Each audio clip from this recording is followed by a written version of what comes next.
बिहारी गोपीजन वल्लभ गिरिवरधारी। जय राधा माधव कुंज बिहारी गोपीजन वल्लभ गिरिवरधारी।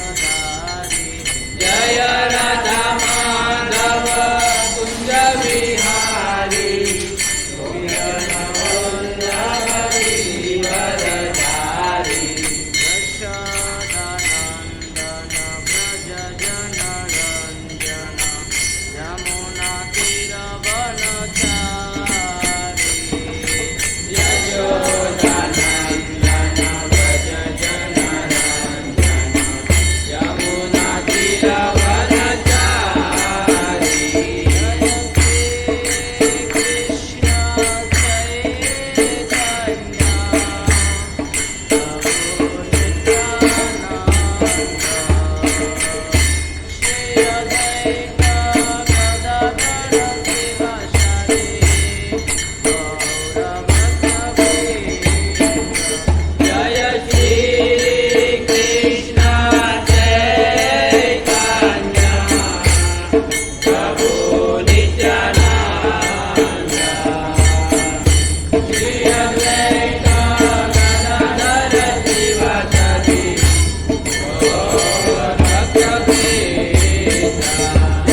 हरिनाम संकीर्तन यज्ञ की जय। जगत गुरु श्रील प्रभुपाद की जय। जय श्री श्री राधा गिरिधरी ललिता विशाखा जगन्नाथ बलदेव सुभद्रा महारानी की जय। श्री श्री गौर निताय गौर सुंदर भगवान की जय। गंगा माता की जय। यमुना मैया की जय। भक्ति देवी की जय। तुलसी महारानी की जय। निताय गौर प्रमाणम हरे हरे। हरे कृष्ण हरे कृष्ण। ओम नमो भगवते वासुदेवाय। ओम नमो भगवते वासुदेवाय। ओम नमो भगवते वासुदेवाय। ओम नमो भगवते वासुदेवाय। ओम नमो भगवते वासुदेवाय। ओम नमो भगवते वासुदेवाय। ज्ञानतिमिरान्धस्य ज्ञानाञ्जनशलाकया चक्षुरुन्मीलितं येन तस्मै श्रीगुरुवे नमः। श्रीचैतन्यमनोभीष्टं स्थापितं येन भूतले स्वयं रूपं कदामह्यं ददाति सपदान्तिकं। वन्देऽहं श्रीगुरु श्रीयुतपदकमलं श्रीगुरुन् वैष्णवांश्च श्रीरूपं साग्रजातं सकलरघुनाथान्वितं तं सजीवं साद्वैतं सावधूतं परिजनसहितं कृष्णचैतन्यदेवं श्रीराधा कृष्णपादान् सकलललिता श्रीविशाखान्वितांश्च। नमो महावदान्याय कृष्णप्रेमप्रदायते कृष्णाय कृष्णचैतन्य नामिने गौरविचे नमः। नमो विष्णुपादाय कृष्णप्रेष्ठाय भूतले श्रीमते भक्तिवेदान्त स्वामीति नामिने। नमस्ते सरस्वती देवे गौरवाणी प्रचारिणे निर्विशेष शून्यवादी पाश्चात्यदेशतारिणे। हे कृष्ण करुणा सिन्धु दीनबन्धो जगत्पते गोपेश गोपिकाकान्त राधाकान्त नमस्तुते। तप्तकाञ्चन गौराङ्गी राधे वृन्दावनेश्वरी विश्वभानुसुते देवी प्रणमामि हरिप्रिये। वञ्चाकल्पतरुभ्यश्च कृपासिन्धुभ्येव च पतितानां पावनेभ्यो वैष्णवेभ्यो नमो नमः। जय श्री कृष्ण चैतन्य प्रभु नित्यानन्द श्री अद्वैत गदाधर शिवासादि गौरभक्तवृन्द। हरे कृष्णा कृष्णा कृष्णा हरे हरे हरे राम राम राम हरे हरे। हरे कृष्ण। आप सभी भक्तों का स्वागत है। ये बड़ा बड़ी हो जाता है ना, पिछले वर्ष भी था। हरे कृष्ण। तो श्रील प्रभुपाद और समस्त उपस्थित वैष्णव जनों से और पूर्ववर्ती आचार्यों और वर्तमान आचार्यों से हम कृपा की याचना करते हैं। ताकि मैं कुछ सेवा कर सकूं।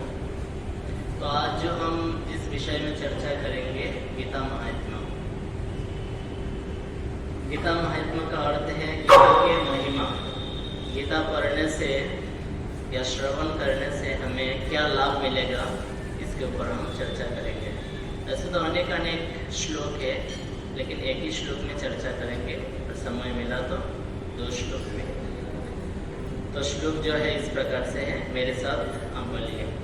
गीता शास्त्रम इदं पुण्यम, गीता शास्त्रम इदं पुण्यम, गीता शास्त्रम इदं पुण्यम, गीता शास्त्रम इदं पुण्यम, य पठेत् प्रयतः पुमान्, य पठेत् प्रयतः पुमान्, य पठेत् प्रयतः पुमान्, विष्णुपदम् अवाप्नोति, विष्णुपदम् अवाप्नोति, विष्णुपदम् अवाप्नोति, विष्णुपदम् अवाप्नोति, भयशुकादिवर्जितः, भयशुकादिवर्जितः, भयशुकादिवर्जितः, भयशुकादिवर्जितः। यदि कोई भगवत गीता के भगवद गीता के उपदेशों का पालन करे तो वह जीवन के दुखों तथा चिंताओं से मुक्त हो सकता है। मुक्त हो सकता है। वह इस जीवन में सारे व्यय तथा से मुक्त हो जाएगा, और उसका अगले जीवन आध्यात्मिक होगा।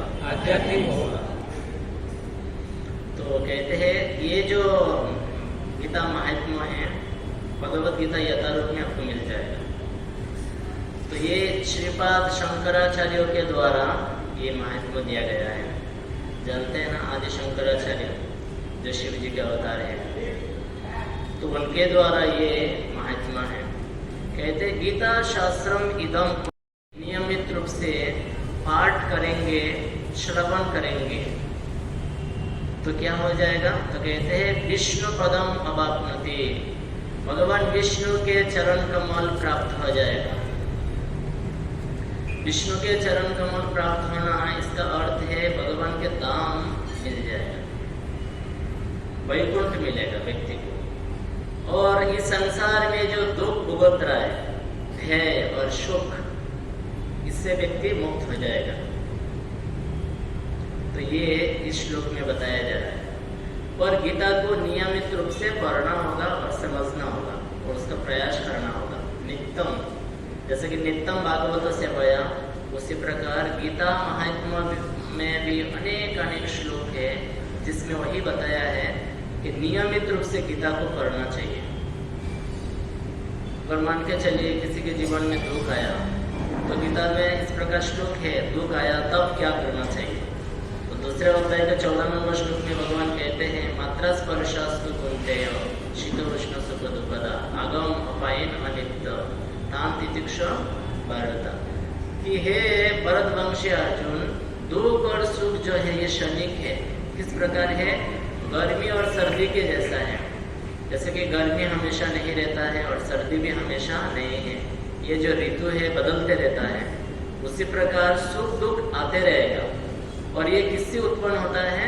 शरीर और शरीर के जो इंद्रिया और इंद्रिय विषय है, विषय से उत्पन्न होता है। तो व्यक्ति को क्या करना चाहिए? उसको सहन करके आगे बढ़ना चाहिए। अब बोले कि ये श्लोक तो बड़ा आसान है, कितना सरल है, और कितने लोग इस श्लोक को जीवन में उतार पाते हैं? नहीं है ना। इतने सारा सुसाइड क्यों हो रहा है, डिप्रेशन में क्यों जा रहा है? क्योंकि ये श्लोक को जीवन में नहीं उतारा। आज देखेंगे जो डिप्रेशन की मात्रा है, मानसिक बीमारी है, दिन प्रतिदिन बढ़ रहा है। और जो आत्महत्या है वो भी दिन प्रतिदिन बढ़ रहा है। इसका कारण क्या है? गीता पढ़ते नहीं है। जो गीता पढ़ेंगे वो कभी सुसाइड नहीं कर सकता है, कभी नहीं। कैसा करेंगे? तो हम इसको, ये जो श्लोक है गीता महात्म्य के, हम लोग विस्तार से उसमें चर्चा करेंगे। देखिए, 3 चीजों से कोई भी व्यक्ति मुक्त नहीं है इस संसार में, सिवा भगवान के शुद्ध भक्त या जो भगवान के भक्ति में पूरी तरह से लग चुका है। इनके अलावा कोई भी व्यक्ति 3 चीजों से मुक्त नहीं है। वो क्या है? पहला है मोह, दूसरा है भय, तीसरा है सुख, जो ये श्लोकों में आया है, भय और सुख, और तीसरा जो है मोह। तो हम लोग ये तीनों के विषय में चर्चा करेंगे। सबसे पहले व्यक्ति को मोह उत्पन्न होता है। मोह की परिभाषा क्या है? मोह की परिभाषा है अज्ञान। जो है नहीं है उसको मान लेना ही मोह है। किसी व्यक्ति को, किसी वस्तु को, किसी स्थान को सही रूप से नहीं समझना, उसको क्या कहा गया है? मोह। और इसका सुंदर सा एक उदाहरण है महाभारत में। जब इंद्रप्रस्थ में दुर्योधन गए थे, तो इंद्रप्रस्थ में दुर्योधन ने देखा कि बहुत सारा पानी है, तो उन्होंने अपना धोती को थोड़ा सा ऊपर उठाया, लेकिन पानी नहीं था। फिर सोचा ये मजाक है, पता नहीं कैसा ये घर बनाया है। फिर आगे गया, देखा एकदम सुंदर है और एकदम समतल है और जमीन है, और उन्होंने बिंदास चल रहे थे, मस्त एकदम, जैसे हम लोग जमीन पे जैसे चलते हैं। और जैसे चलना शुरू किया तो वहीं पे क्या था? पानी था, ये जमीन नहीं था, और तुरंत उन्होंने गिर गया, जैसा कोई तालाब में गिर जाएगा ऐसे ही गिर गया, है ना। तो इससे क्या शिक्षा मिल रहा है यहाँ पे? ये कथा आपको क्यों सुनाया? स्थल में जल और जल में स्थल देखा किसने? दुर्योधन ने। इसका और एक उदाहरण है, जैसे कि रेगिस्तान में, राजस्थान में जाएंगे, जो रेगिस्तान है, धूप के समय दूर से लगता है कि बहुत पानी होगा, पर बिल्कुल पानी नहीं है, लेकिन लगता क्या है? पानी है। तो उसको कहते मोह। जो नहीं है उसको मान लेना। लेकिन इस संसार में सबसे बड़ा मोह क्या है? सबसे बड़ा मोह है अपने आप को शरीर मान लेना। मैं एक पुरुष हूँ, मैं एक स्त्री हूँ, मैं भारतीय हूँ, मैं पाकिस्तानी हूँ, मैं कुत्ता हूँ, मैं बिल्ली हूँ। शरीर से ही अपने आप को पहचान कराना और उसी के अनुसार पूरा जीवन को व्यतीत करना। जिनके गर्भ से मेरा जन्म हुआ वो मेरे माँ है और वो मेरा पुत्र है, और शरीर से जो खून के रिश्ता है वही मेरा संबंधी है, ये पराये है या अपनाए हैं, ये जो है ये मोह से उत्पन्न होता है। तो ये मोह जो है यही दुख का कारण है एक व्यक्ति का, है ना। और ये उत्पन्न होता है कहाँ से? अज्ञान से, अज्ञान से। और ये जो मोह है आज एकदम मुफ्त में दिया जा रहा है, नहीं मुफ्त में नहीं, पैसा लगता है। जैसे कि स्कूल कॉलेज में क्या शिक्षा मिल रहा है आज? वही शिक्षा कि आप शरीर हो, आपको आगे बढ़ना चाहिए, हम बनेंगे एक दिन कामिया, ऐसा सिखाया जाता है, स्लोगन है, एक दिन हम कामिया बन के दिखाएंगे। और ये नहीं सिखाया जाता है कि आप शरीर नहीं हो, आप आत्मा हो। और गीता पढ़ेंगे तो पहला ही शिक्षा दूसरा अध्याय में है कि आप शरीर नहीं हो, आप क्या हो? आत्मा हो। और आत्मा क्या है? न जायते म्रियते वा कदाचिन, ना तो उसका जन्म होता है ना मृत्यु। तो ये जो मोह है, ये मोह उत्पन्न होता है अज्ञान से। कहाँ से उत्पन्न होता है? अज्ञान से। और अज्ञान को किसके साथ तुलना किया गया है? अंधेरा। और ज्ञान को किसके साथ? प्रकाश। अब अंधेरे में कुछ दिखाई पड़ता है? कुछ भी नहीं है। मान लीजिए अमावस्या की रात है और लाइट चला गया है, तो कोई किसी को दिखेगा? बिल्कुल नहीं, अपने शरीर को भी नहीं दिखाई देता है। तो ये जो मोह है, अज्ञान है, ये क्या है? ये अंधेरे का, ये डार्कनेस अंधेरापन का समान है।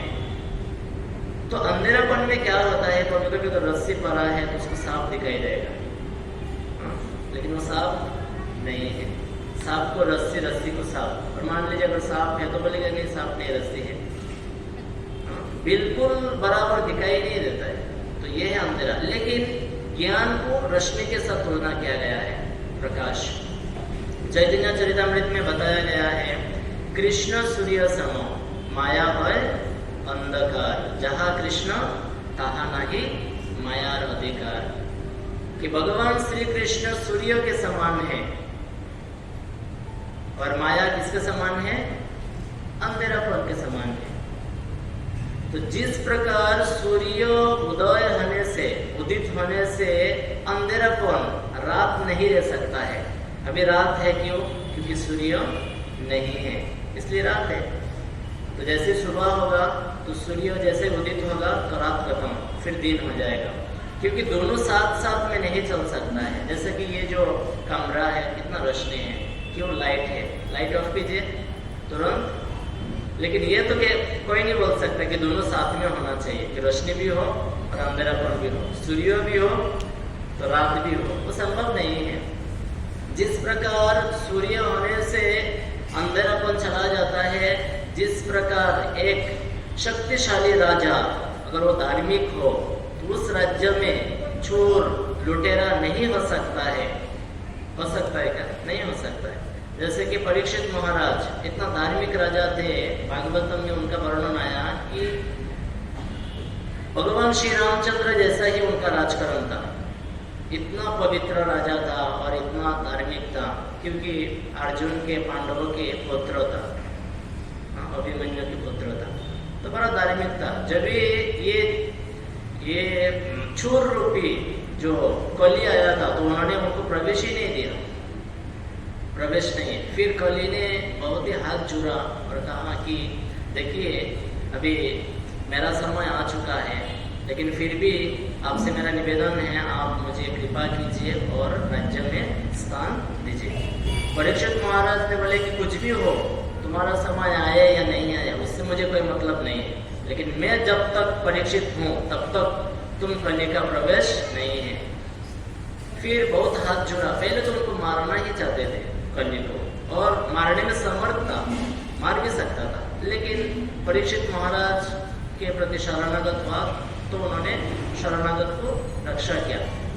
तो बोले ठीक है, 4-5 स्थानों में आप रह सकते हो। कहाँ है? जहाँ पे मांस खाया जाएगा उस स्थान में कली प्रवेश करेंगे। जो व्यक्ति नॉनवेज खाएंगे उसके साथ हमेशा कली निवास करेंगे, ये एक स्थान।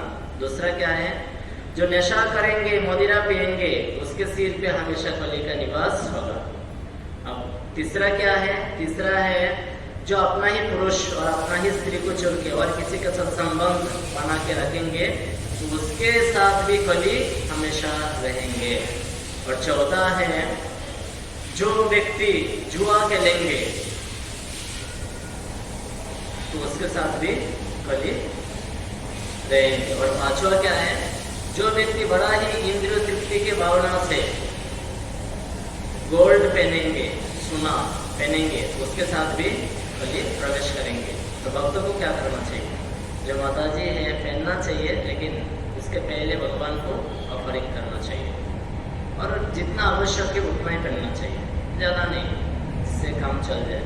और पुरुष को क्या करना चाहिए? प्रभु को उनको तो नहीं पहनना चाहिए, तुलसी माला पहनी है, इससे बड़ा क्या, और मतलब इससे बड़ा हार क्या हो सकता है? तो ये 5 स्थानों में उन्होंने स्थान दिया कली को।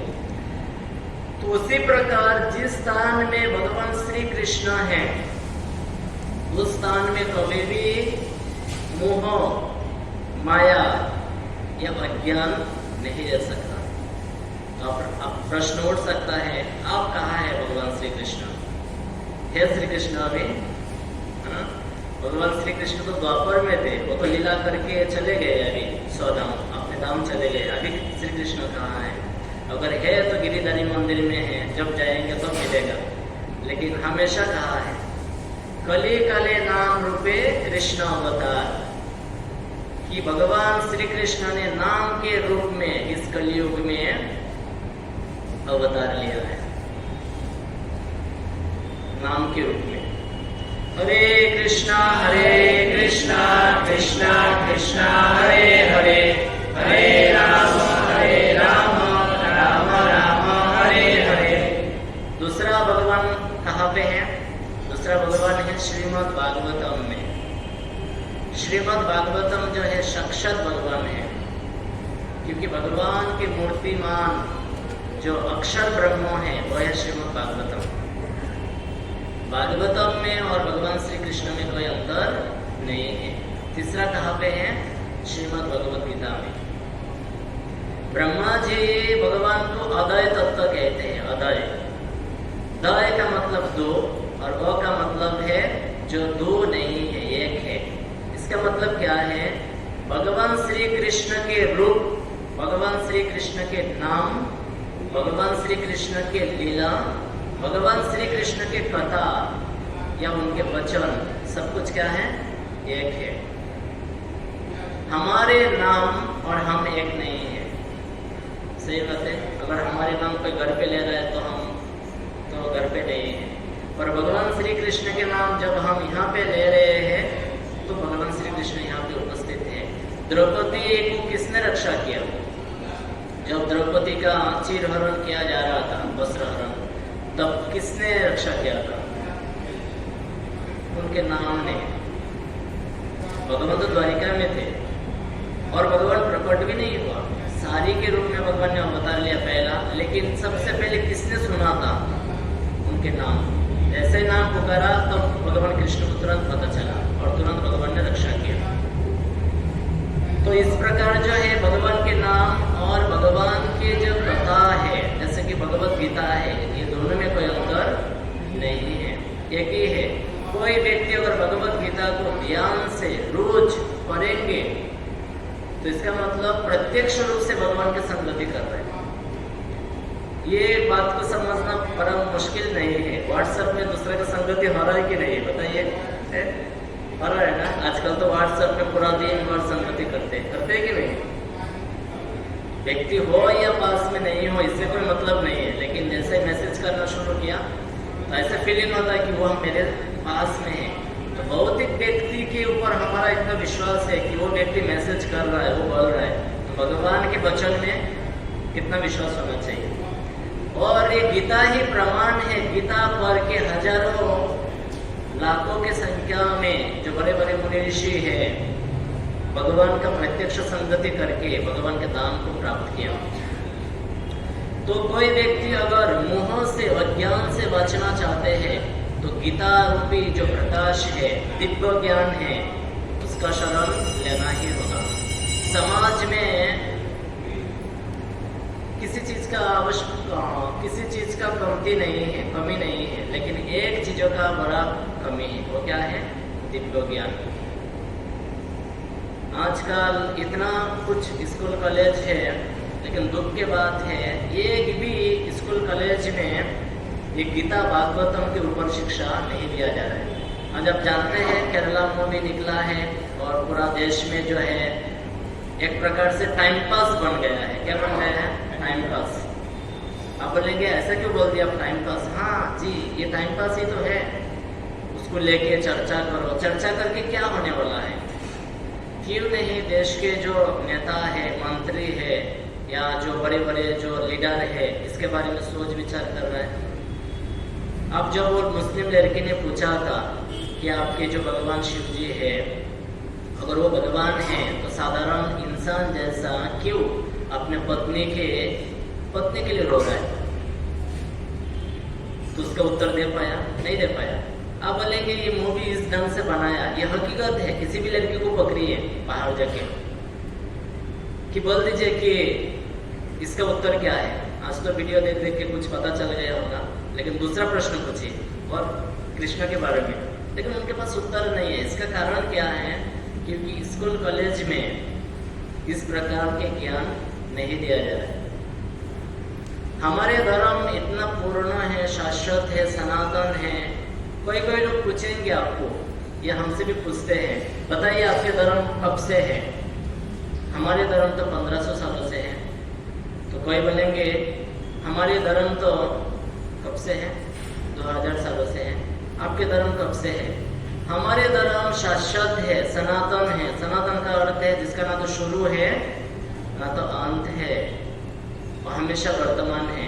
तो आप कहाँ 1500 का बात कर रहे हो या 2000 के? ये गीता के इतिहास देखेंगे तो गीता के इतिहास के बारे में 4वां अध्याय में प्रभुपाद जी तात्पर्य में दिया है। 12 करोड़ 4 लाख वर्ष पहले मनु महाराज को ज्ञान दिया था सूर्यदेव ने। इसका अर्थ हुआ कि 12 करोड़ 4 लाख वर्ष पहले से भी ये ज्ञान सूर्यदेव को मिला था भगवान श्री कृष्ण से। ये पहला इतिहास है। भगवान श्री कृष्ण अर्जुन से पहले सूर्यदेव विभाषण को दिया। कितने साल पहले? 12 करोड़ 4 लाख वर्ष पहले। उसके भी पहले लेकिन सूर्यदेव ने मनु महाराज को 12 लाख 4 लाख वर्ष पहले दिया था। और मनु ने मनुष्य समाज में जो इक्ष्वाकु राजा थे, जो सूर्य वंश में है, भगवान श्री रामचंद्र जिस वंशज में आए थे, तो इक्ष्वाकु महाराज को दिया था 21,65,000 वर्ष पहले। कितना? हाँ, ये दूसरा इतिहास है मानव समाज में। और तीसरा इतिहास क्या है? 5,000 वर्ष पहले भगवान ने दिया था। तो कुछ लोगों को लगता है कि ये 1500 साल वाला धर्म नहीं है या 2000 साल वाला धर्म नहीं है, ये तो अनादि काल से चल के आ रहा है और वो चलेंगे, है ना। तो ये गीता के इतिहास है।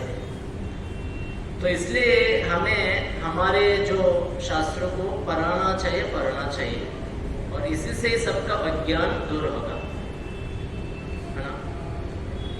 तो इसके बारे में जो आचार्य है उन्होंने भी बहुत सुंदर सुंदर भजन गाया है।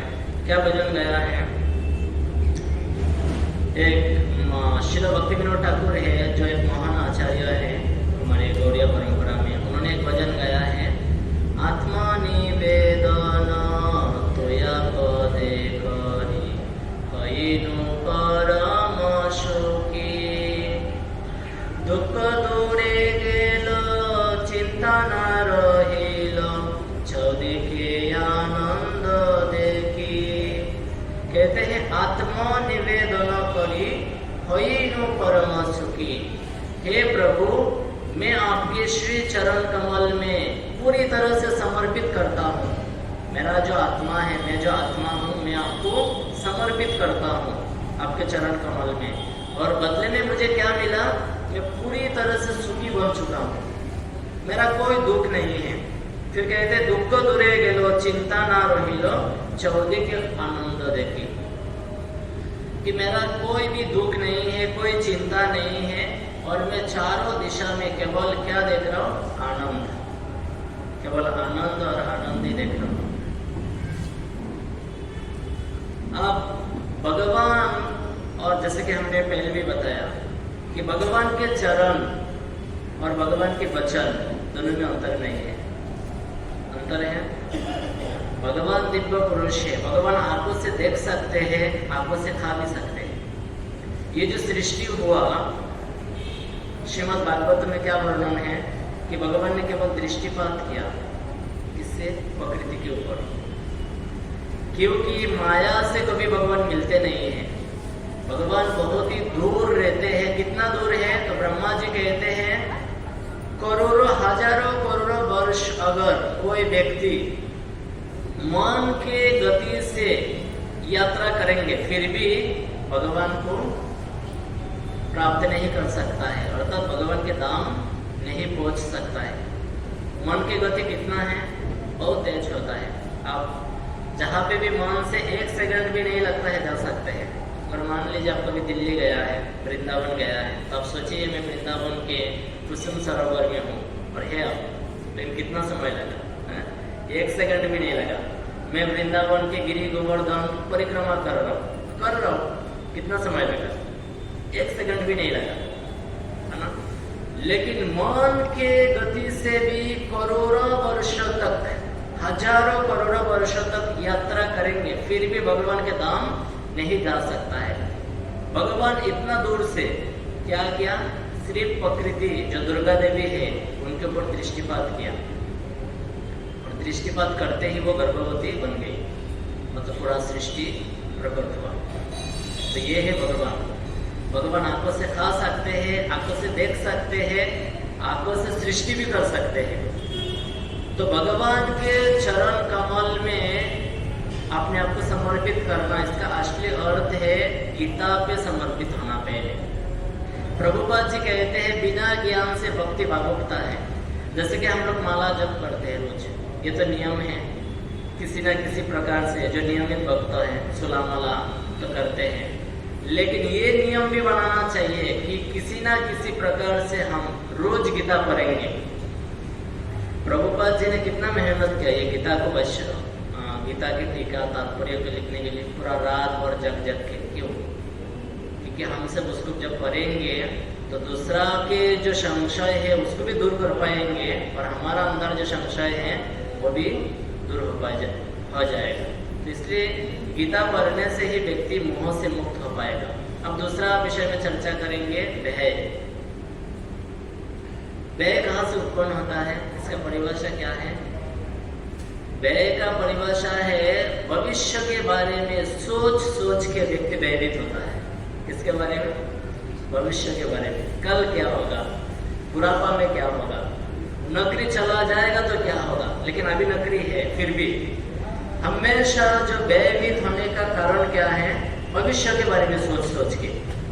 और ये भय और मोह दोनों एक दूसरे से जुड़ा हुआ है। मोह में हमने सबसे बड़ा मोह किसको देखा था कि आपने आपको शरीर मानना, है ना? ये सबसे बड़ा मोह है। जब व्यक्ति अपने आप को शरीर मानता है तो शरीर के अनुसार ही वो कार्य करता है पूरा जिंदगी भर। धन कमाना हो, डिग्री लेना हो, विवाह करना हो, कुछ भी। जो भक्त नहीं है किस लिए कार्य करता है? सब कुछ शरीर के लिए करता है। जबकि ये शरीर जो है नश्वर है, समय के साथ नष्ट हो जाएगा। और जबकि हम ये शरीर नहीं है। अब बताइए कि व्यक्ति किससे प्रेम करते हैं? जो भक्त नहीं है उसके बारे में हम पूछ रहे हैं। किससे प्रेम करते हैं? शरीर से प्रेम करते हैं। किससे? व्यक्ति किससे प्रेम करते हैं? शरीर से या आत्मा से? किससे? शरीर से कोई नहीं करता है प्रेम, सब आत्मा से करता है। लेकिन अज्ञान में वो जानते नहीं है, वो अलग बात है। लेकिन किससे प्रेम करते हैं? आत्मा से। चलिए इसका एक छोटा सा प्रमाण दिया जाए कि कैसे आत्मा से करते हैं। मान लीजिए एक व्यक्ति मर गया है और उसका पत्नी रो रहा है, और सारे गाँव वाला आया और बोले कि चलो हम उनको शमशान में लेके जाएंगे, फिर उसका संस्कार करेंगे। कितना रोएंगे आप? तो वो पत्नी, वो जो महिला है, कहने लगे नहीं आप उसको मत लेके जाइए, ये मेरा पति है, 30 सालों से मैं उसके साथ रह रहा हूँ, मैं उसको लेके जाने नहीं दूंगा। तो गाँव वाला सब चले गए अपने अपने घर। अब उनके मान के चलिए 2 बेटा और बेटी थे, और जो 2 बेटा बेटी है ये भी बोले कि हमारा भी कुछ काम दाम है तो हम जा रहे बाहर। कोई एक जन कलकत्ता गया और एक दिल्ली गया। लेकिन ये दोपहर के टाइम मर गया था व्यक्ति। अभी शाम होने लगा, रात हो चुका है। अब घर में कोई नहीं है। सोचिए, घर में कोई नहीं है। कौन है? वो मुर्दा पति है और वो स्त्री है। अब वो रह पाएगा रात को अकेला? क्या रह पाएगा? कोई रह पाएगा? सुन रहे हो ध्यान से आप लोग? रह पाएगा? पर मान लीजिए कोई हिम्मत वाला स्त्री है, बोलेगा मैं रह जाऊंगी, मेरा पति है। ठीक है, कब तक रहेंगे? 1 दिन, 2 दिन, 3 दिन, 4था दिन फिर क्या होना शुरू हो जाएगा? वो शरीर से बाहर आना। फिर भी प्रेम करेंगे। कोई मल मूत्र से प्रेम करते हैं? आज तक सुना? कोई नहीं। कोई करते हैं? नहीं, कोई नहीं। खुद का भी क्यों ना हो, खुद का बच्चे का भी क्यों ना हो, फिर भी मल मूत्र से किसी का प्रेम है क्या? नहीं। अगर वो मुर्दा शरीर से जब बदबू निकलना शुरू हो जाएगा उसके पति के शरीर से, फिर भी प्रेम करेंगे? फिर क्या करेंगे? खुद ही फेंक देंगे उसको। फेंको, गड्ढर में फेंको, उसको जला दो, कुछ भी करो। क्या करेंगे? वही करेंगे ना। तो कहाँ गया आपका प्रेम? कहाँ? किससे प्रेम करता था? कितना ये प्रामाणिक ज्ञान है। आप देख पा रहे हो कि ज्ञान से हो अज्ञान से हो, व्यक्ति किससे प्रेम करते हैं? आत्मा से ही करते हैं, शरीर से कोई नहीं करते हैं। लेकिन जब आत्मा के बारे में बोलेंगे तो प्रश्न उठाएगा कि आत्मा को किसने देखा? हम भक्त हैं, हम तो मान लेते हैं गीता के बाद, लेकिन बाहर के लोग जो भक्त नहीं है, किसने देखा आत्मा को? तो उनको पूछना चाहिए, आप अपने मन को देखा कभी? देखा अपने मन को कभी? लेकिन मन है ना मन है या नहीं? मन में कुछ बुरा लगता है ना, अच्छा लगता है ना, किसी ने गाली दिया तो बुरा लग गया और कुछ प्रशंसा किया तो अच्छा लग गया। तो मन दिखाई नहीं दे रहा है, फिर भी क्यों अपने आप को मन मानते हो है करके? अब बुद्धि को कोई दिखाई दे रहा है, बुद्धि देख सकता है, तो फिर भी बुद्धि है या नहीं है? अगर गर्म दूध देंगे क्या बोलते हैं, गर्म दूध देंगे तो फूक मार के उसको पिएंगे, मतलब उसको पहले ठंडा करेंगे, है ना? सही बात है। तो फिर ये बुद्धि है ना, ये बुद्धि सिर्फ मनुष्य में नहीं है बल्कि पशु में भी है। बिल्ली भी देखते हैं कि मालिक है या नहीं है, तब जाके वो चुराएंगे। सब में ये बुद्धि है। तो बुद्धि तो दिखाई नहीं दे रहा है, मन भी दिखाई नहीं दे रहा है, तो आत्मा के बारे में जब बातें आएंगे तो उसको देखेंगे तो ही मानेंगे। जिस प्रकार बुद्धिमत्ता को हम किसी का, अगर कोई बुद्धिमान है तो उसके कार्यों को देख के हम समझते ये बुद्धिमान है ना? किसी को बुरा लगा या अच्छा लगा तो उसके चेहरे को देख के हम समझते हैं, क्योंकि चेहरा जो है ये दर्पण है किसका? मन का। किसी का मन में क्या चल रहा है वो चेहरा बताएंगे। प्रकाश करके जो माताजी है उसके अंदर ये शक्ति ज़्यादा है, तुरंत पकड़ लेंगे इसका मन में क्या चल रहा है। भगवान ने उनको अपने आप को सुरक्षा रखने के लिए शक्ति दिया। तो उसी प्रकार आत्मा को पहचानने के लिए चिमटी मारी है अपने शरीर में, और दुखेगा तो ही आप आत्मा है, मतलब चेतना। अगर दुखेगा तो, अगर नहीं दुखा तो आत्मा नहीं है। इसको अगर चिमटी मारेंगे तो दुखेगा नहीं। तो ये प्रमाण है। तो हम तो आत्मा हैं, लेकिन जब हम इस प्रकार बार बार आत्मा के बारे में श्रवण करेंगे, पढ़ेंगे, सुनेंगे, तो वो धीरे धीरे आत्म साक्षात्कार होना शुरू हो जाएगा, और आत्मा के लिए हम जब कार्य करेंगे। प्रभुपाद जी, ऐसा कोई लेक्चर नहीं है जिसके ऊपर आत्मा के बारे में नहीं बताया है। वास्तव में कोई भी प्रवचन जो है 3 विषय में होना चाहिए। संबंध ज्ञान, जो हमारा भगवान के साथ क्या संबंध है इसके बारे में। दूसरा है उस संबंध को हमें किस प्रकार दोबारा हम स्थापित कर सकते हैं, उसको कहते हैं अभिधेय। और तीसरा जो है प्रयोजन। फिर हमारा जीवन का लक्ष्य क्या है? हमारा जीवन का लक्ष्य जो है भगवत प्राप्ति है, कृष्ण प्राप्ति है। ये 3 विषय में ज्ञान होना चाहिए। हम अभी किसमें चर्चा कर रहे थे? व्यय के बारे में। तो लोग जो व्यय जो है इससे उत्पन्न होता है अपने आप को शरीर मानने से। जब व्यक्ति अपने आप को शरीर मानना छोड़ेंगे, आत्मा मानना शुरू करेंगे, तो हर स्थिति में वो व्यक्ति संतुष्ट रहेंगे। अब संतुष्ट रहने का उपाय क्या है बताइए? ज्यादा धन होना, ज्यादा सुविधा होना। अब हिरण्यकश्यप को या रावण के पास क्या कुछ कम थे? कितना शक्ति थे, ज्ञान भी थे और शक्तिशाली थे। कितने सारा स्त्री था रावण का, फिर भी संतुष्ट नहीं था। फिर आखिर में ऐसे जगह पे वो हाथ डाला जहाँ पे आग था और उसको पूरी तरह से जला दिया, है ना? तो इसका कारण क्या है? उसके पास संतुष्टि नहीं था। अब संतुष्टि आएगा कैसा? संतुष्टि आता है संतुष्ट रहने से। और व्यक्ति संतुष्ट रहेगा कैसा? जब वो शास्त्रों के ज्ञान होगा, जब ये बात को समझ जाएगा कि मैं भुगता नहीं हूँ। क्या नहीं हूँ? मैं भुगता नहीं हूँ। मैं भोगने जाऊंगा तो मुझे बदले में दुख ही मिलेगा। क्या मिलेगा? बदले में दुख ही मिलेगा। ये बात को जो व्यक्ति समझ जाएगा तो व्यक्ति जो है ज्यादा छलांग नहीं लगाएंगे, शांत रहेंगे और अपना भजन भक्ति में लग जाएंगे। और पूरा दुनिया जो आज नकली भगवान बनाने का प्रयास कर रहा है, ये जो डिस्को है, अलग अलग जो है बार है, ये है वो है, इसका मतलब क्या है? इसका मतलब है कि आप भी भगवान बन सकते हो, आप भी भुक्ता बन सकते हो, आप भी एंजॉय कर सकते हो। आइए, आपके लिए दुकान खोल के रखा हमने। तो यही दुख का कारण है। अगर मान लीजिए कोई चाकर है और वो ठीक से मालिक का सेवा नहीं करेंगे, मान लीजिए वो मालिक आने से पहले ही उस मालिक के जो सीट है उसमें बैठ गया और उसमें बैठ के एकदम आराम से ऐसा लगता है कि मालिक जैसा ही आचरण करने लगेंगे, तो मालिक क्या बोलेगा? क्या बोलेगा? बोलेगा तुम्हारे जैसा न कर मुझे आवश्यकता नहीं है, चलो यहाँ से निकलो। तो उसी प्रकार जब हमारे स्थिति को हम भूल जाते हैं तो ही हम भयभीत होते हैं। हमारा स्थिति क्या है? जीवेर स्वरूप है कृष्णेर नित्य दास। ये हमारा स्वरूप है कि हम सदा सदा से भगवान श्री कृष्ण का दास है। अब कोई माने या नहीं माने, अब मान लीजिए कोई दुष्ट पुत्र है और वो माता पिता को बोलते हैं तुम मेरे माता पिता नहीं हो, तो क्या सच्चाई चुप जाएगा? चुप जाएगा? बताइए।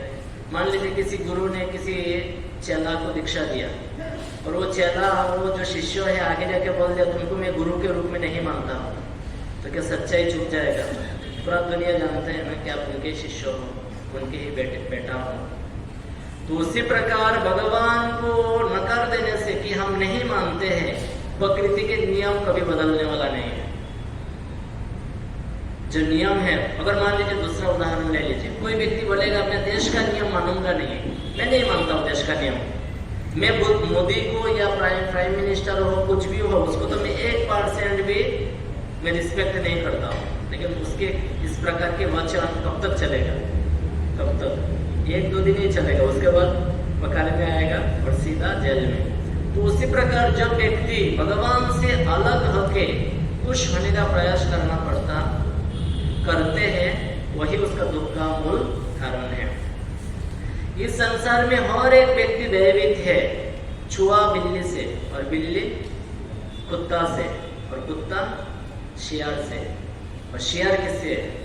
शेर से। और शेर किससे भयभीत है? शिकारी से। शिकारी मतलब मनुष्य से। और मनुष्य किससे भयभीत है? किससे? किसी से नहीं। भूल गए इतना जल्दी? हाँ, कोरोना वायरस। देखा, बोलने का जो आदत है, अभी अगर मान के चलिए कोरोना वायरस एकदम पूरा तेजी से होता, उसी समय अगर क्लास होता, कोई नहीं भूलते थे। यही हमारा दुख का मूल कारण है। हमारा जो दुख है हम जल्दी भूल जाते हैं। भूल गए ना? कितना 2 साल भी नहीं बीत गया कोरोना वायरस से। कितना भयभीत थे? ये सच बोल रहा हूँ कि झूठ बोल रहा हूँ? और कोई व्यक्ति भयभीत थे कि नहीं? पूरा विश्व है, ऐसा कोई नहीं। सिर्फ छोटा बच्चा ही भयभीत नहीं थे, क्योंकि वो जानते नहीं थे, समझते नहीं थे, बाकी सब लोग डरते थे। तो इसीलिए वेदों में कहा गया है कि जीवो जीवस्य जीवनम, कि एक जीव जो शरीरधारी जीव है दूसरा शरीर को मार के खाते हैं। ये वेदों में कहा गया है। इस ढंग से दुनिया को बनाया गया है। और भगवान के दाम इस प्रकार नहीं है। भगवान के दाम में जीवस्य जीवनम नहीं है। भगवान के दाम सब चिन्मय है। कोई एक जीव दूसरा जीव को मार के नहीं खाते हैं, लेकिन यहाँ पे एक जीव दूसरा जीव को मार के खाते हैं। सब भयभीत है। अब बचपन से ही देखिए शुरू हो जाता है उसका भयभीत। देखिए एक व्यक्ति का जीवन को ले लीजिए, वो माँ के गर्भ में जब था तो उल्टा था, कितना 10 महीना, और उसको इतना तकलीफ होता है, छोटा छोटा कीड़ा काटते रहता है, उल्टा है, दर्द होता है। ऐसा बताया गया है भागवतम में। कपिल भगवान कहते हैं अपने माँ को कि एकदम दूसरा नरक है माँ के गर्भ पर। तो फिर वो भगवान से प्रार्थना करते हैं, वो बच्चा हम सब किए थे, अभी बोल गया। और श्रील भक्ति विनोद ठाकुर भी एक भजन में गाया। तो जब प्रार्थना करते हैं तो भगवान उसको दर्शन देते हैं चतुर्भुज रूप में, और दर्शन देने के बाद फिर कहते हैं प्रभु मुझे आप इस माँ के जो गर्भ में हूँ, जो नरक है, इस नरक से मुझे उद्धार कीजिए। और मैं वचन दे रहा हूँ जैसे ही मैं बाहर जाऊंगा मैं कभी माया में नहीं जाऊंगा।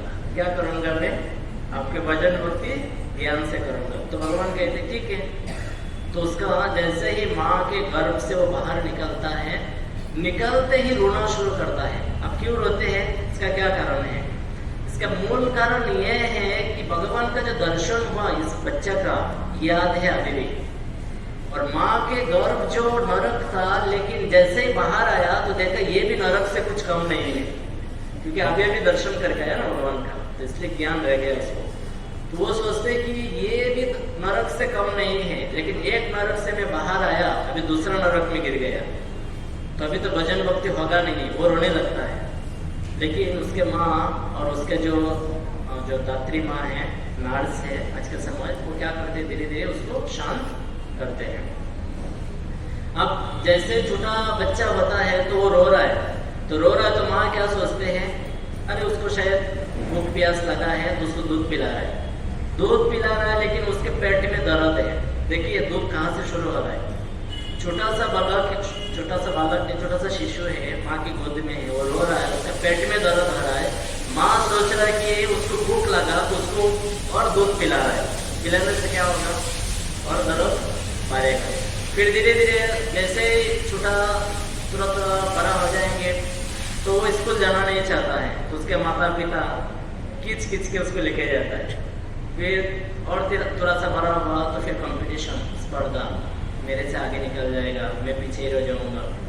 फिर और थोड़ा सा बड़ा हुआ, फिर वो कॉलेज में जाएंगे तो युवा युवती के बीच में फिर ये भी उसका एक भयभीत का कारण बन जाता है। फिर दाम्पत्य जीवन, फिर संतान होगा कि नहीं होगा, फिर लड़की हो रहा है, लड़का क्यों नहीं हो रहा है, फिर क्या मेरा पत्नी ईमानदार है या मेरा पति ईमानदार है। फिर वो ऑफिस में जाएगा, क्या मेरा नौकरी चला तो नहीं जाएगा, उसको प्रमोशन मिल रहा है, मुझे नहीं मिल रहा है, अरे मेरा दोस्त है उसका कंपनी अच्छा है, मेरा वाला अच्छा नहीं है, मेरा इसमें पगार कम है। मतलब देखेंगे जिंदगी पूरा भयभीत है। फिर सबसे बड़ा भयभीत क्या है, बुढ़ापा, अभी घुटना में दर्द है, फिर कमर में दर्द आ गया, और फिर अभी खाएंगे तो पचेगा नहीं। फिर अभी पहले जवान था, अभी बहू आ रहा है, बहू ठीक से खिलाएंगे कि नहीं खिलाएंगे, अभी लड़का उसको पहचानेंगे कि नहीं, कुछ पता नहीं। तो व्यक्ति भयभीत रहता है। और सबसे बड़ा भय क्या है, मृत्यु। व्यक्ति इतना आसक्त रहता है संपत्ति के प्रति, अपने परिवार के प्रति, लेकिन जब देखते हैं कि धीरे धीरे उसका मृत्यु निकट आ रहा है, बड़ा भयभीत रहता है। इसलिए मृत्यु के समय जो है मल मूत्र त्यागते हैं, जो भक्त नहीं है, क्यों, उसको यमराज लेने आते हैं। इसलिए गीता में भी भगवान कहते हैं मृत्यु सर्व हरष्याम, कि मृत्यु के रूप में मैं सब कुछ हर लेता हूँ। ये कितना सच्चाई है, लेकिन फिर भी इतना धनी व्यक्ति है, करोड़ों रुपया है उसके पास, अरबों रुपया है, फिर भी भगवान के नाम नहीं जपते हैं। देखा ऐसा लोग, थोड़ा सा दान दक्षिणा दे देंगे लेकिन भगवान के नाम नहीं जपेंगे। अभी मूर्ख नहीं है तो उसको बुद्धिमान बोलेंगे। इतना धन दौलत उसको मिला है, आराम से बैठ के भगवान के भजन भक्ति में लग जाना चाहिए। कुछ लोग गरीब है तो काम दाम करना पड़ता है, वो अलग बात है, लेकिन जिसके पास बहुत सारा धन है उसको क्या करना चाहिए, उसको भक्ति में लग जाना चाहिए। उसको इतना ज्ञान हो जाना चाहिए, मैं शरीर नहीं हूँ, मैं आत्मा हूँ और मैं कभी मरने वाला नहीं हूँ। एक कथा सुनाता हूँ आपको, ये प्रभुपाद जी सुनाते हैं। एक कंजूस व्यक्ति था, धनी व्यक्ति, उसने बहुत धन कमाया अपने जीवन काल में, और उसके कुछ बेटा था 3-4, और इतना धन कमाया कि उसने बड़ा सा घर बना दिया है पुत्रों के लिए, सब कुछ। और अंत में उसका मृत्यु आया और मर गया। मरने के बाद उसी गांव में चामार के पुत्र के रूप में उसका जन्म हुआ, उस धनवान व्यक्ति का। मुची, चामार मतलब मुची के घर में उसका जन्म हुआ। तो मुची के घर पे जब जन्म हुआ तो पिछले जन्म के बारे में कुछ उसको याद है कि इस गांव के सबसे धनी व्यक्ति मैं हूँ, और आज भी मेरा 4 पुत्र है, और इस गांव के सबसे धनवान व्यक्ति है। तो उसके पिता ने उसको क्या किया, मुची को, उसको भी जूता सिलाई में लगा दिया, बोला ये हमारा धंधा है। तो ये भी एक पीपल के वृक्ष के नीचे अपना बिजनेस खोल दिया, ये चप्पल वाला। लेकिन एक दिन सोचा कि क्यों नहीं मेरा जो पिछले जन्म के जो पुत्र है उसके पास मैं जाऊँ, और जाएंगे और थोड़ा सा भी मदद कर दिया तो फिर शायद मेरा ये चप्पल नहीं सिलाना पड़ेगा। तो एक दिन जाते हैं उसके पुत्र के पास और जाके बोलते हैं कि बेटा, ने पहले बेटा नहीं बोला देखिए मैं कुछ गोपनीय बात है मैं आपको बताना चाहता हूँ। तो वो धनी करके जो उसके पिछले जन्म के लड़का था, बोले क्या बोलना है बोलो। तो बोला नहीं थोड़ा सा अलग से आएंगे तो अच्छा है। तो बोलने लगा अरे बोल, तुम मुची होके इतना ऐसा बात करता है। तो फिर उनको बोलना ही पड़ा। तो बोला कि देखिए पिछले जन्म में मैं तुम्हारे पिता था और तुम तीनों मेरे बेटा है, और मैंने ही इतना मेहनत करके इतना बड़ा घर बनाया, उनको पढ़ाया लिखाया, इतना शिक्षित बनाया, ऐसा जब कहने लगे तो वो मुची के जो बेटा लोग है इतना पिटाई किया उसको और मार मार के उसको भगाया। आप देखिए ये सच्चाई है। व्यक्ति जिंदगी भर क्या करते हैं, अपने बेटा अपने बेटी उसी के चक्कर में भजन भक्ति भी ठीक से नहीं कर पाते हैं। और कुछ लोग तो बिल्कुल नहीं करते हैं। जो कुछ लोग तो ठीक है भक्ति में लग गया है, लेकिन कुछ लोग उसी में लगा है। वो सोचते हैं कि यही सब कुछ है, तो इससे बड़ा विज्ञान कुछ है। और एक कथा सुनाता हूँ आपको। एक व्यक्ति जो है बैठ के हरे कृष्ण ये मंत्र जप रहे थे, तो दूसरा एक व्यक्ति आया तो आके बोला, अरे भाई तुम्हारा इतना उम्र कम है, आप इतना जल्दी क्या है भजन भक्ति करना।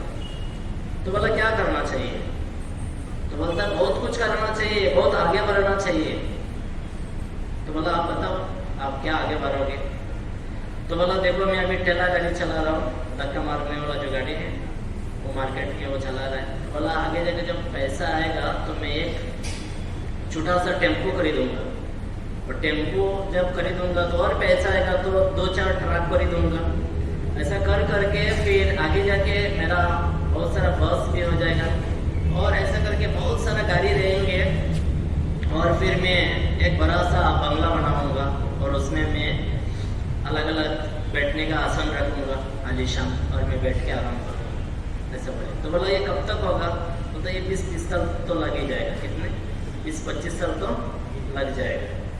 तो बोला आप 25 साल के बाद आराम करोगे, और मैं अभी क्या कर रहा हूँ मैं अभी तो अभी आराम से बैठ के भगवान के भजन ही कर रहा हूँ। और एक व्यक्ति था लुमच ऋषि। एक बार देवराज इंद्र जो है उस ऋषि के पास गया और कड़ी धूप में भगवान के नाम जप रहे थे। हरे कृष्णा कृष्णा कृष्णा हरे हरे, हरे राम राम राम हरे हरे। तो देवराज इंद्र ने पूछा कि हे ऋषिवर क्या बात है, एक कुटीर एक घर तो बना लीजिए कम से कम, इतना धूप बारिश आपके ऊपर गिरता है। तो बोलते समय नहीं है। तो देवराज इंद्र ने पूछा आप कब भगवान के धाम जाने वाले हो, कब शरीर को त्यागेंगे। बोलता देखिए मेरे शरीर में बाल दिखाई दे रहा है। तो इंद्र ने कहा हाँ आपके शरीर में तो बहुत सारा बाल है, इतना बाल है जैसा हमारे सिर पे जितना बाल है उतना बाल उनके पूरा शरीर में था, इसलिए उनका नाम था लुमच ऋषि। मतलब बहुत सारा लूम है शरीर में। तो बोला एक ब्रह्मा जन्म लेके मर जाएगा, ये मेरा एक बाल गिरेगा। कितना एक ब्रह्मा जन्म लेके मर जाएगा और मेरा एक बाल गिरेगा, और जब सारे बाल मेरा गिर जाएगा तब जाके मेरा शरीर को मैं त्यागूंगा। आप समझ सकते हो कि उनकी कितना आयु है। ब्रह्मा जी का 12 घंटा 400 करोड़, और ब्रह्मा जी का एक दिन एक रात लगभग 800 करोड़ साल होता है हमारे लिए। वो ब्रह्मा 100 साल जीते हैं, और वो ब्रह्मा जन्म लेके मर जाएंगे। मतलब एक सृष्टि पूरा प्रकट होके प्रलय हो जाएगा और उनका एक बाल गिरेगा। और वो व्यक्ति बोलता है मेरे पास समय नहीं है, इसलिए मैं भजन भक्ति में लग गया। लेकिन लोगों को पूछिए आप भक्ति कीजिए, क्या सोचते हैं, नहीं अभी क्या, अभी बहुत टाइम है, बहुत टाइम नहीं है। ये वास्तव में अज्ञान है। तो इसलिए अगर कोई व्यक्ति भय से मुक्त होना चाहते हैं तो आचार्यों ने बड़ा सुंदर भजन गाया है। ये भजन क्या है, श्रील भक्ति विनोद ठाकुर ने गाया है, नहीं गोविंद दास ने गाया है एक भजन। भज रे मन श्री नंदनंदन अभय चरणार वृंद रे, भज रे मन श्री नंदनंदन अभय चरणार वृंद रे। उस भजन में गाते हैं कि हे मेरे मन आप भजन ना करो, किसका, अभय चरणार वृंद, जो भगवान श्री कृष्ण के चरण कमल जो है अभय प्रदान करने वाला है, उनके चरण कमल का आप भजन ना करो। तो इस प्रकार वो आचार्य गाते हैं। अब भगवान के चरण और भगवान के वचन में अंतर है समय पहले हमने चर्चा किया। भगवान के चरण में और भगवान के शब्दों में कोई अंतर है, कोई अंतर नहीं, दोनों एक ही है। तो भगवान के वचन क्या है, श्रीमद् भगवत गीता। इसलिए अगर कोई व्यक्ति पूरी तरह से अभय होना चाहते हैं तो क्या करना चाहिए? भगवत गीता को जीवन में अपनाना पड़ेगा।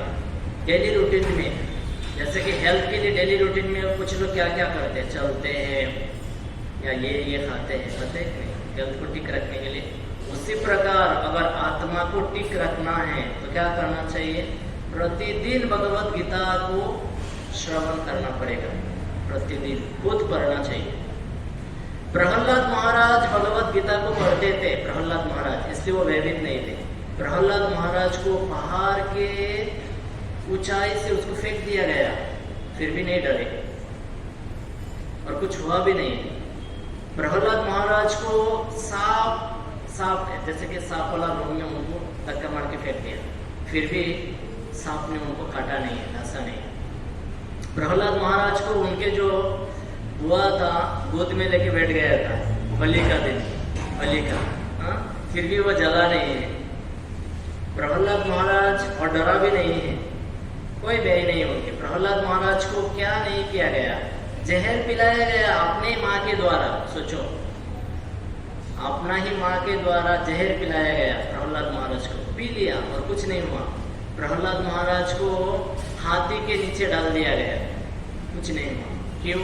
क्योंकि पूरी तरह से प्रहलाद महाराज भगवान श्री कृष्ण के, नरसिंह भगवान के शरणागत थे। राके कृष्ण मारे के और मारे कृष्ण राके के। अगर भगवान श्री कृष्ण जिसको रक्षा करना चाहते हैं तो उसका कोई बाल बाका भी नहीं कर सकता है, मारना तो दूर की बात है। कर पाया ये पांचों पांडव को, कर पाया। दुर्योधन सब आए हैं और दुर्योधन भी कोई कम शक्तिशाली नहीं है, हजार हजार हाथी के बल रखने वाला भी है दुर्योधन। ऐसा बताया गया पितामह भीष्म जो है अर्जुन को निगल सकता है। किसको? पितामह भीष्म। द्रोणाचार्य अर्जुन को निगल सकता है और उसका बराबरी था कर्ण। कर्ण कोई कम नहीं था। मतलब दोनों अगर लड़ने अगर शुरू करेंगे तो कौन जीतेगा कोई नहीं बता सकता है। अर्जुन भी जीत सकता है, कर्ण भी जीत सकता है, ये एकदम बराबरी है। लेकिन द्रोणाचार्य के सामने कभी भी अर्जुन का चलने वाला नहीं है, उनके गुरु है। और भीष्मदेव वो पी लेगा, खा लेगा, पेट के अंदर रख देगा। किसको? अर्जुन को। जैसे कि हम लोग खा लेते ना एक कुछ भी स्वीट, जैसे निगल देते हैं, ऐसे निगल देगा। लेकिन फिर भी किसी ने कुछ बाल बाका कर पाया? नहीं कर पाया। क्यों? क्योंकि राके कृष्ण मारे के, मारे कृष्ण राके के। तो ये सब लीला भगवान क्यों करते हैं? ये हमें सिखाने के लिए, समझाने के लिए कि देखो अगर अर्जुन बनोगे तो आपकी विजय निश्चित है, दुर्योधन बनोगे तो आप निश्चित रूप से हार जाओगे। आप बोलेंगे हम कौन सा महाभारत का युद्ध लड़ रहे हैं, लेकिन स्वयं का जीवन अगर इस जन्म में भक्ति करके भगवान के धाम नहीं गया, किसी ने अगर, आप लोग तो सभी भक्त है, जो भक्ति नहीं कर रहा है, गीता भागवतम नहीं पढ़ रहा है, मनुष्य जन्म प्राप्त करने के बाद भी तो नरक जाएंगे। फिर ये मनुष्य शरीर नहीं मिलेगा, फिर कुत्ता बिल्ली। अब कुत्ता बिल्ली मान लीजिए कुछ दिन के बाद बारिश आएगा तो वो बारिश में रहना पड़ेगा उसको प्रकृति ने जो देगा उसी को ही लेना पड़ेगा। मिला तो खाना है, हालांकि भगवान सबको खिलाते हैं, लेकिन हमारे जैसा नहीं है। चलो आज क्या जो मन पसंद सब्जी खाएंगे, लेकिन उनका ये नहीं है, जो मिलेगा वो खा जाओ। कुत्ता ये नहीं बोल सकता है कि आज मुझे ये खाना है, वो खाना है, नहीं, जो मिलेगा वही खा जाओ, है ना। तो यही बात है। इसलिए मनुष्य जन्म मिलने के बाद व्यक्ति अगर भगवान के भक्ति नहीं करेंगे, यही सबसे बड़ा पराजय है, सबसे बड़ा सुसाइड है। सुसाइड क्या कहते हैं उसको? आत्महत्या। इससे बड़ा आत्महत्या नहीं है। और भक्ति में आने के बाद भी अगर हम पूरा प्रयास नहीं करेंगे, ये भी नुकसान वाला बात है, ठीक है। तो ये और एक भजन में श्रील भक्ति विनोद ठाकुर कहते हैं, जीव कृष्ण दास यही विश्वास कर ले तो और दुख नहीं। अगर कोई जीव ये जान लिया है मैं कृष्ण के नित्य दास हूँ, तो उसका कोई दुख नहीं है। अब देखिए, आत्मा को जला नहीं सकता है, आत्मा को मार नहीं सकता है, आत्मा को भिगोया नहीं जा सकता है, आत्मा को सुखाया नहीं जा सकता है, तो डर किस बात का है? जिस दिन हमारा जन्म हुआ उसी दिन हम क्या खाएंगे पूरा जीवन भर, ये लिखित हो चुका है भगवान के द्वारा, फिर भी हम क्या सोचते हैं ऑफिस नहीं जाएंगे तो भूखा रहेंगे। इसका अर्थ ये भी नहीं है कि काम दाम नहीं करना है, लेकिन उसी के चक्कर में पूरा जीवन लगा देना, ये क्या है? अज्ञान है। समझ आया? खाना पीना तो जिस दिन जन्म हुआ उसी दिन लिख दिया गया है, और हमारा रहने का स्थान और जन्म और हमारे मृत्यु और हमारे अगर कर्म में लिखा है विवाह वो भी लिख दिया गया है। ये कुछ चीज जो है फिक्स है। अभी हाथी ऑफिस में जाते हैं, 400 किलो खाते हैं दिन में, पूरा दिन में। कोई ऑफिस जाते हैं? कोई नहीं जाता है। जितने सारे 80 लाख प्रकार के योनि है, किसी का ऑफिस नहीं है। सिर्फ 4 लाख प्रकार मनुष्य है, वही ऑफिस जाते हैं और क्या सोचते हैं, मैं ऑफिस नहीं जाऊंगा तो मेरा पेट कैसे भरेगा, मैं भक्ति क्यों नहीं कर पा रहा हूँ, क्योंकि मैं ऑफिस जाता हूँ ना। इसलिए लोगों को पूछिए आप भक्ति में जुड़ी है तो क्या बोलेंगे? अरे समय कहाँ है, अभी कम उम्र है, अभी तो ये करना है वो करना है।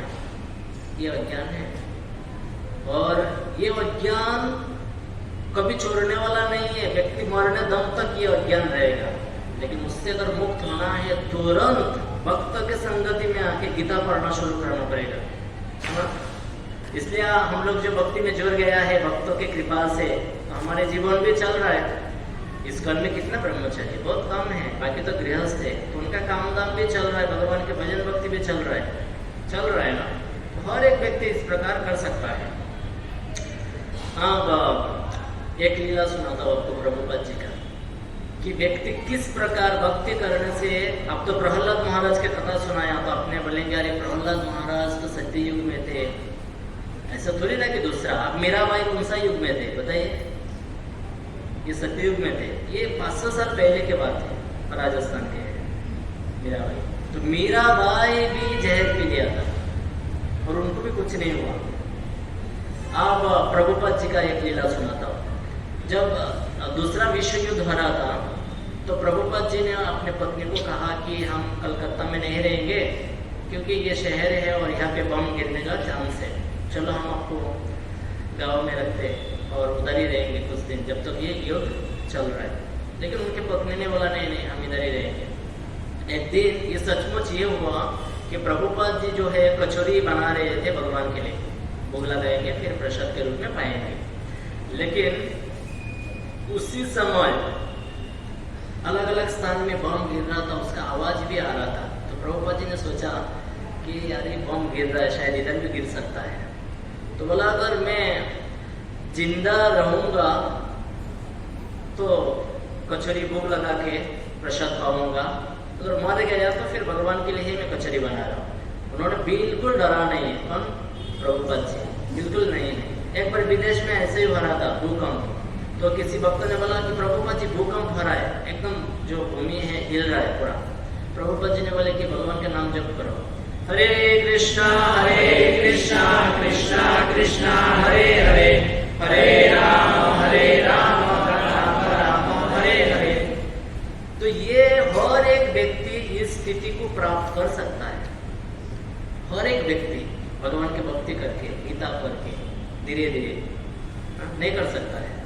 अब इस घर में जो ब्रह्मचारी लोग हैं, जो बड़ा ही ईमानदारी से भक्ति कर रहा है, तो सोच रहा है क्या भविष्य में उसका क्या होने वाला है, किसके ऊपर पूरी तरह से निर्भर है। और ये सच बात है कि वृद्ध होने पर कोई भी व्यक्ति अपने पुत्र ही आदर नहीं देते हैं, दूसरे की बात तो छोड़िए, लेकिन फिर भी वो डर रहा है।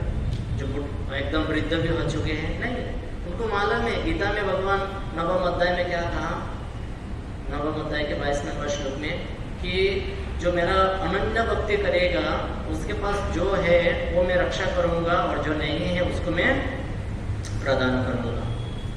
तो इसलिए व्यक्ति को बड़ा ही कर्तव्य के भावना से कर्म करना चाहिए और भक्ति के लिए समय निकालना चाहिए। सुबह शाम 2 टाइम रोज भगवान के कथा सुनना चाहिए। रोज ऐसा काम करते करते सुनना चाहिए, लेकिन बैठ के भी सुनना चाहिए कुछ आधा 1 घंटा रोज। मैं तो रोज ऑनलाइन में गीता पढ़ता हूँ, इसलिए तो लोग सुन रहे हैं। यहाँ पे 20 लोग सुन रहे हैं आज भी, रोज 8 से 9 बजे तक। अभी 5 मिनट लेंगे, आप सुख के बारे में थोड़ा सा चर्चा करेंगे। सुख का परिभाषा क्या है? जब व्यक्ति अपने आप को शरीर मानते हैं और तो उसके व्यय उत्पन्न होता है, और शोक भी इसी से ही उत्पन्न होता है। कैसा है कि कल मेरा नौकरी चला गया तो, लेकिन गया नहीं, या मैं पहले धनी था आज मैं गरीब हो गया, पहला मेरा बिजनेस जो है बड़ा अच्छा चल रहा था लेकिन आज अच्छा नहीं चल रहा है, तो व्यक्ति सोच सोच के क्या होता है, वो शुभ करते रहता है। कभी कभी भविष्य के बारे में, कभी कभी भूतकाल के बारे में सोचता है, तो उसको शुभ कहा गया है। लेकिन गीता पढ़ने से शंकराचार्य क्या कहते हैं, वह मोह शोक से व्यक्ति मुक्त हो जाएगा। जो हर एक व्यक्ति इसी से संघर्ष कर रहा है, भयभीत है, मोह में है और शोक कर रहा है, लेकिन इससे मुक्त हो जाएगा। और बदले में क्या मिल जाएगा, विष्णु पदम अवाप्नोति, कि भगवान के चरण, भगवान के धाम मिल जाएगा जब व्यक्ति इस प्रकार भगवान के शरण लेंगे। इसलिए भगवत गीता को नियमित रूप से पढ़ना चाहिए, नियम बनाना चाहिए। गीता पढ़ना और गंगा में स्नान करना दोनों एक है। आप बताइए, आप क्या कहते हैं उसको, मुंबई में कोई गंगा है नहीं, लेकिन हर घर में गंगा हो सकता है। सिर्फ गीता को रख लीजिए और पढ़ लीजिए, रखना ही तो शुभ है घर में रखना, लेकिन पढ़ना भी चाहिए। गीता पढ़ने से अगले श्लोक में इस प्रकार बोलेंगे कि उसने भूतकाल में जितना भी पाप किया सारे पापों से मुक्त हो जाएगा। पता है ना कि भक्ति में आने से पहले जान अनजान में इतने सारे पाप हुआ, सारे पापों से व्यक्ति मुक्त हो जाएगा गीता पढ़ने से। तो इसलिए गीता को अपना जीवन बनाना चाहिए। और ये कलयुग हम वेद नहीं पढ़ पाएंगे, लेकिन वेद और गीता दोनों एक ही है। वेद जो है भगवान के विश्वास से उत्पन्न हुआ और गीता भगवान के वचन है, दोनों ही भगवान से ही आया है। और दोनों जो है श्रुति है, गीता जो है स्मृति नहीं है। हालांकि स्मृति और श्रुति भी एक ही है, लेकिन फिर भी गीता डायरेक्ट श्रुति है, भगवान से उत्पन्न हुआ, भगवान के वचन है। और जैसे कि हमने इतिहास बताया कि सनातन काल से है गीता, है ना, तो गीता को पढ़ना चाहिए। हरे कृष्ण। श्रील प्रभुपाद की जय, श्रीमद् भगवद गीता की जय। तो कोई प्रश्न ये ना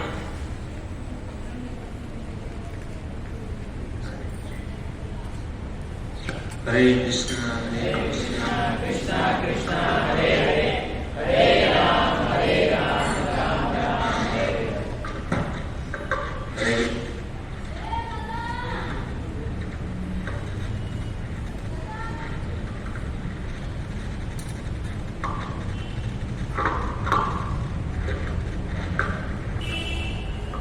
हरे कृष्ण। बहुत ही सुंदर भद्रा जीवन प्रभु ने आज हमारे सामने भगवद गीता के बारे में, बाद में मनुष्य जीवन का लक्ष्य क्या होना चाहिए, बहुत ही सुंदर प्रभु जी ने बताया। देखा कि प्रभु जी मैं तो थोड़ा लेट आया, लेकिन जो लास्ट में मैंने जो सुना कि वास्तविक में हम गधे की तरफ मेहनत कर रहे हैं। हम देखते कि बहुत सारी योनियाँ हैं, 84 लाख प्रकार की योनियाँ हैं। हम शायद इसके लिए मेहनत कर रहे हैं, पैसे कमाने के लिए मेहनत कर रहे हैं, है ना। चर्चगेट से विराट, विराट से चर्चगेट, है ना। क्यों कर रहे हैं मेहनत, पैसा चाहिए। लेकिन प्रभु जी ने जो एग्जाम्पल दिया बहुत ही हृदय को छूने जैसी बात थी कि हाथी है, कितना खा रहा है ना, लेकिन हाथी कभी पैसे कमाने के लिए मेहनत नहीं कर रहा है, लेकिन फिर भी भगवान उसको दे रहे हैं। कुत्ते को कभी देखा कि ट्रेन में जाते हुए, नौकरी करते हुए, नहीं जाएगा। कुत्ते को यदि मतलब आप कितना भी खींच कर ले, हम कुत्ते को फॉर एग्जाम्पल यहाँ पे दही ट्रेन प्लेटफॉर्म के ऊपर लेके जाएंगे, उसको बोलेंगे कि आपको चर्चगेट जाना है, चलो हमारे साथ में मेहनत करना है, तो कुत्ता बोलेगा भाई तुम जाओ ना, इस भीड़ वाली गर्दी में हमको नहीं आना है, भाग जाएगा, भोगो करके वहाँ से निकल जाएगा। लेकिन हम केवल 2 टाइम का खाना, पेट हमारा कितना है, जितनी भी ये हम देखिए हाथी है, गधा है, घोड़ा है, सबसे हमारा मतलब जो पेट है एकदम छोटा सा है, लेकिन उसको चलाने के लिए, है ना, 2 टाइम का भोजन के लिए कितना परिश्रम कर रहे हैं, लेकिन फिर भी हमको संतुष्टि नहीं मिल रही। पूरा जीवन निकल गया, लेकिन फिर भी सुख नाम की जो चीज़ है ना, अभी तक हमको प्राप्त नहीं होती। लेकिन पशु जो है किधर भी सो जाता है, उसको किसी का भी डर नहीं है, सो जाता है किधर भी, लेकिन हमको डर है। इसके लिए हम लोग ने घर बनाया है, तो हम केवल मतलब भोजन प्राप्त करने के लिए भगवान ने मनुष्य जीवन नहीं दिया, पैसे कमाने के लिए मनुष्य जीवन नहीं दिया। भगवान ने वास्तविक में मनुष्य जीवन क्यों दिया है? भजन करने के लिए। बहुत ही सुंदर प्रभु जी ने एक बात बताई। देखिए, भले मैं कम सुना, लेकिन बहुत अंदर हृदय के अंदर बात जो है ना छू गई, दिल को छू गई। कौन सी बात बताई? आजकल हम बोलते हैं कि सब लोग आत्महत्या कर रहे हैं, कोई सुसाइड कर रहा है, लेकिन वास्तविक में हम सब भी आत्महत्या कर रहे हैं। कैसे आत्महत्या कर रहे हैं? यदि मनुष्य जीवन पाकर यदि हम भजन नहीं करते, भक्ति नहीं करते, तो हम क्या कर रहे हैं? आत्महत्या कर रहे हैं। मनुष्य जीवन भगवान ने भजन करने के लिए दिया, भक्ति करने के लिए दिया। यदि वो छोड़ दिया तो जैसे महाभारत के अंदर 1,00,000 श्लोक है, आहा मित्र भय मैथुनम च सामान्य एतत् पशुभेद समाना धर्म ही एक अधिक विशेषो धर्म विहीन पशुभेद नराना। आहा निद्रा भय और मैथुन, ये पशु भी कर रहे हैं, हम भी कर रहे हैं। तो ये चार कार्य को यदि छोड़ दिया जाए तो हमारे अंदर श्रेष्ठ कार्य कौन सा बचा? धर्म। धर्म ही एक अधिक विशेषो। यदि हम मनुष्य जीवन पाकर धर्म का पालन नहीं करते तो हमारे और पशु के बीच में कुछ भी अंतर नहीं है। इसके लिए हमको क्या करना चाहिए? भजन करना चाहिए, धर्म का पालन करना चाहिए, है ना। तो हम बहुत बहुत आभारी जीवन प्रभु के कि बहुत ही सुंदर तरीके से यहाँ पर हमको भगवद गीता के बारे में बताया। तो उनका एक बार हरे कृष्णा महामंत्र बोलकर उनका अभिवादन व्यक्त करेंगे। हरे कृष्णा कृष्णा कृष्णा हरे हरे, हरे राम राम राम हरे हरे। और दूसरा कुछ अनाउंसमेंट इस प्रकार से है कि नेक्स्ट बुधवार को, अगले बुधवार को पांडव निर्जल एकादशी है। तो उस दिन यहाँ पे प्रोग्राम नहीं रहेगा, क्योंकि उस दिन सुबह से निर्जल एकादशी रहेगा। तो हम लोग एक बुधवार को छोड़ करके बाद में आने वाले बुधवार को हम वापस मिलेंगे। और सभी भक्तों से निवेदन है कि जो अभी जो एकादशी आने वाली है वो बहुत ही महत्वपूर्ण है। उस दिन ऐसा कहा जाता है कि भीम जैसा भीम जो है खाने में बहुत पट्टू है, 10,000 हाथी का बल रखने वाला भीम जो है, उस भीम ने भी उस दिन क्या किया था? निर्जल एकादशी व्रत का पालन किया था। तो हम सबको भी चाहिए कि हम उस दिन क्या करें? निर्जल एकादशी व्रत करें, ठीक है। और दूसरा ये है कि रथ यात्रा हमारा नजदीक आ रहा है। 19 जून को बहुत ही भव्य तरीके से मीरा रोड मंदिर में, राधा केदारी मंदिर में जगन्नाथ रथ यात्रा का आयोजन है। तो सभी भक्त लोग वहाँ आ सकते हैं। और हमारे ग्रुप को उस दिन रथ यात्रा के दिन, है ना, हम लोग को प्रसाद वितरण की सेवा दी गई है। तो सभी भक्तों से निवेदन है कि अब जो भी भक्त लोग सेवा में आना चाहते हैं वह अपना नाम नीलमणि प्रभु के पास में लिखवा सकते हैं। हम लोग को प्रसाद वितरण करना है। उस दिन करीबन मंदिर के अंदर करीबन कम से कम 20 से 25 हजार लोग रहेंगे, है ना। तो परम सौभाग्य है कि जो जगत के नाथ है ना, उसकी रथ यात्रा है और भगवान हमको क्या कर रहे हैं? सेवा प्रदान कर रहे हैं। तो सभी भक्त लोग उसके अंदर शामिल हो हुए हैं और अपना जीवन धन्य बना सकते हैं। और दूसरा ये है कि इतने सारे लोग आएंगे तो हमारे ग्रुप को धन की भी आवश्यकता होती है उसके अंदर। तो जो भी कुछ दक्षिणा देना चाहे, अपना धन को पवित्र करना चाहता है, तो वो भी इच्छा शक्ति से दे सकते हैं उसके अंदर। तो वो भी नीलमणि प्रभु के साथ आप कांटेक्ट कर सकते हो, ठीक है। हमारे ग्रुप को करीबन 70-80 हजार रुपए का डोनेशन का लक्ष्मी का सेवा दिया गया है। तो कुछ कंपलसरी नहीं है कि आपको इतना ही देना है। आपको जो ठीक लगे वो धन को आप क्या कर सकते हो? सेवा में लगा सकते हो, ठीक है। हरे कृष्णा हरे कृष्णा कृष्णा कृष्णा हरे हरे, हरे राम राम राम हरे हरे। और नोट करना कि अगले बुधवार को प्रोग्राम यहाँ पर नहीं रहेगा, आने उसके बाद वाले जो बुधवार रहेगा तभी हमारा यहाँ पे प्रोग्राम होगा।